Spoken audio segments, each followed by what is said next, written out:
I'd like to discuss some aspects of batting, of hitting, and how I work with my son to try to improve his hitting mechanics and hitting ability. I'll use him as an example later on, but right now I'd like to discuss some of those points of the swing which we were working.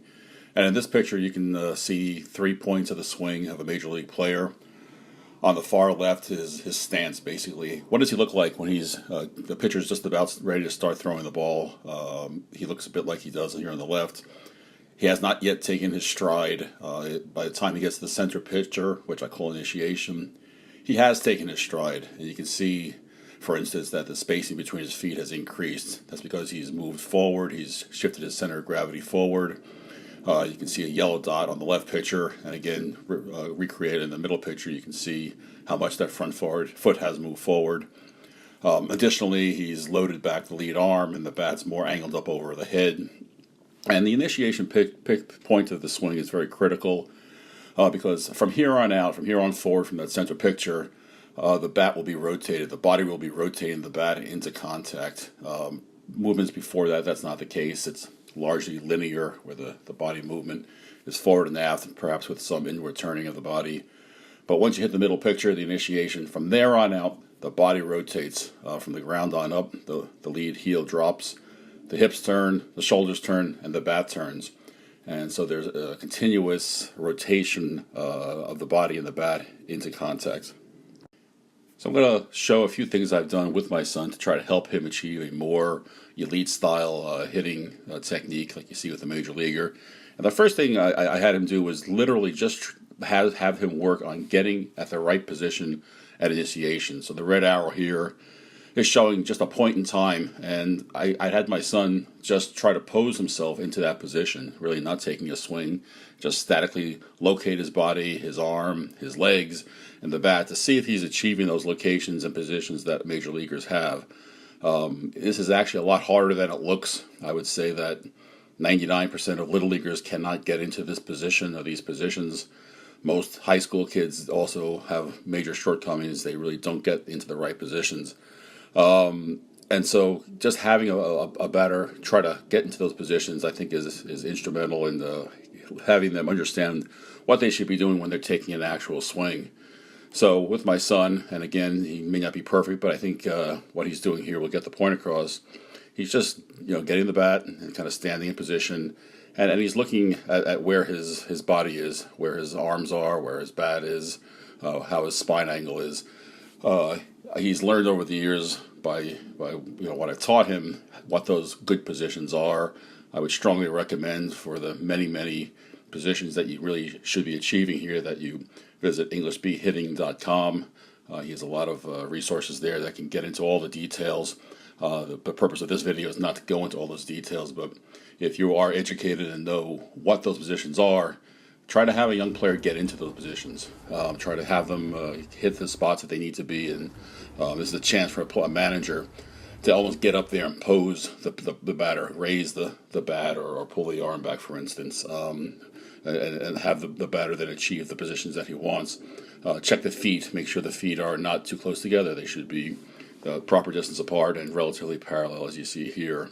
As viewed from the back, again, the batter just gets a bat, gets into position, and tries to duplicate those good positions you would see with a major leaguer. The role of the coach here then is to say, no, you're not quite doing this right, or do this a little bit better, and really paying attention, really observing what the batter is doing, and really trying to understand what a major leaguer does. In contrast, so you can correct the batter and get them into those good initiation positions. I also recommend, if possible, that a batter can stand in front of a mirror so they can see what they look like, so they can face the mirror or look across to the mirror so they can see the two angles that you see here. So a batter they themselves can then try to align the body parts, get the bat in the right location, and then get themselves at least feeling what they should be like at the initiation point of the swing.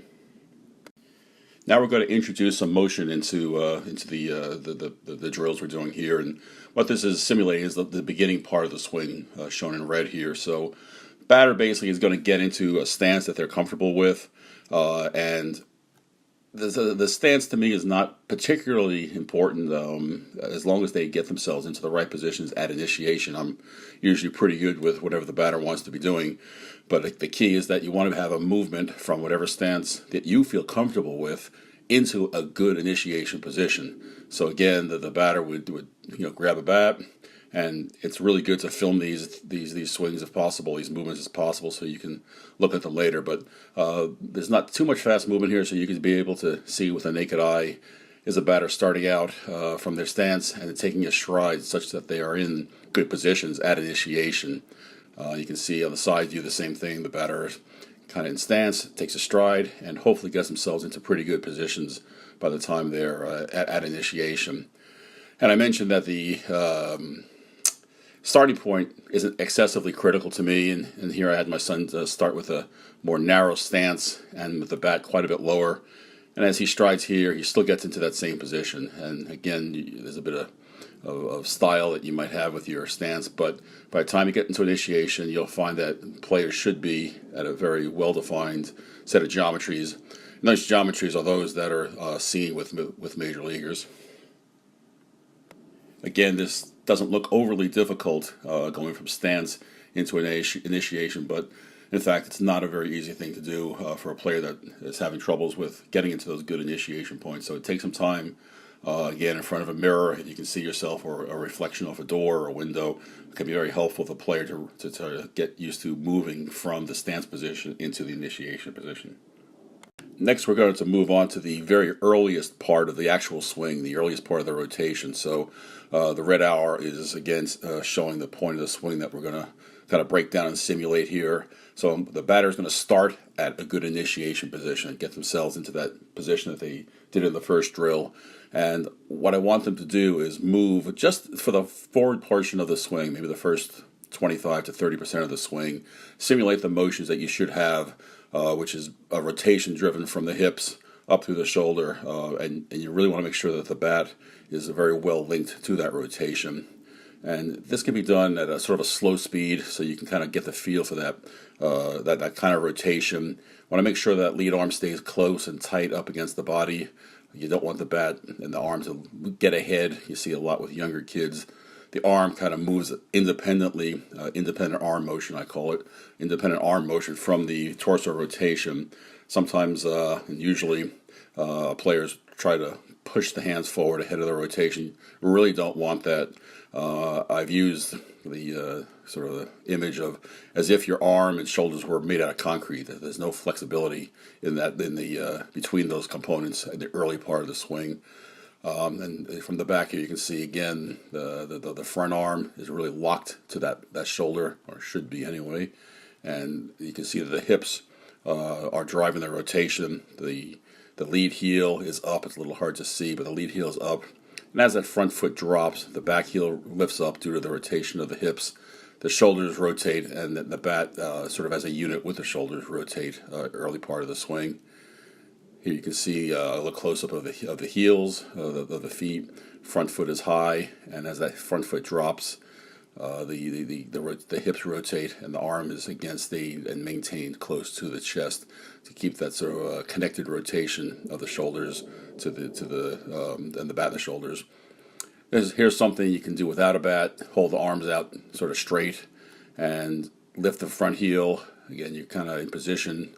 At initiation position, at least the lower half is, and as you drop that front heel, the hips turn, and try to minimize the upper body rotation so that you really get a feel for the hips leading the rotation of the shoulders. I think that's a good thing to do.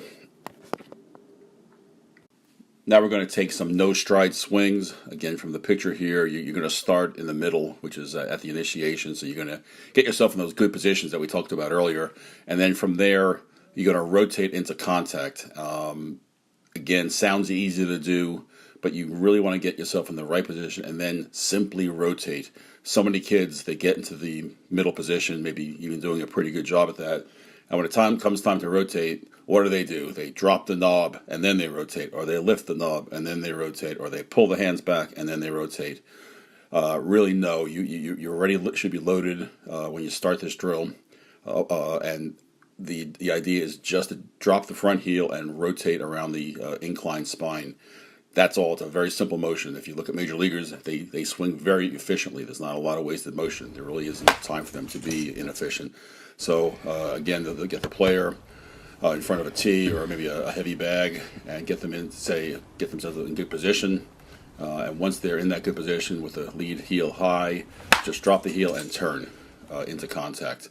You can see from the back the same style of hitting, where the player gets into position and then they just drop that heel and turn. Nothing more than that. Don't get any additional motions that are just wasteful. Just turn the ball, like the hips, turn the shoulders, and then rotate the bat into contact. Finally, putting it all together, starting from your stance, you want to have a load which gets you into good positions by initiation. When you get to initiation, you want the heel to drop it and your body to immediately turn efficiently, turn without extra motion, and that rotation will bring the bat into contact. Sounds simple. It sure isn't. Like I said, very, very few young players can get and do this properly. They really don't swing like major leaguers. And the same is true for high school players. They really don't swing like major leaguers. And even for college students, you often see shortfalls in what they're doing that really differentiate what they're doing from major leaguers. So again, the boy comes up to the tee, and this is just a normal swing where he's thinking about all the things that he just worked on to try to make a good, efficient contact with the ball.